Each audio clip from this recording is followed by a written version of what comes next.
तर या लाल रंगाच्या ज्या तुम्हाला बिया दिसत आहे याला अळीव बोलतात। काही जण या बियांना हलीम सुद्धा बोलतात आणि थंडीच्या दिवसामध्ये याचे तुम्ही लाडू किंवा खीर बनवून खाऊ शकतात, कारण या ज्या बिया आहेत ना या खूप अशा उबदार असतात। आपल्या हाडांच्या मजबूतीसाठी, केसांसाठी, हिमोग्लोबिन वाढीसाठी आणि खास करून ना बाळंतणीला याची खीर बनवून दिली जाते।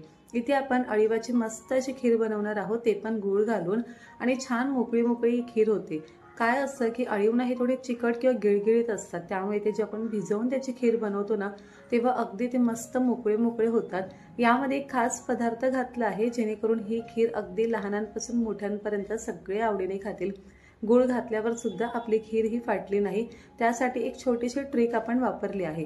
याचा मोठा व्हिडिओ आपल्या चॅनलवर अपलोड झाला आहे, त्याची लिंक खाली त्रिकोणामध्ये देते, नक्की व्हिडिओ पहा। आणि तुम्ही सुद्धा थंडीच्या दिवसामध्ये मस्त अशी गरमागरम अळीवाची खीर करून पहा।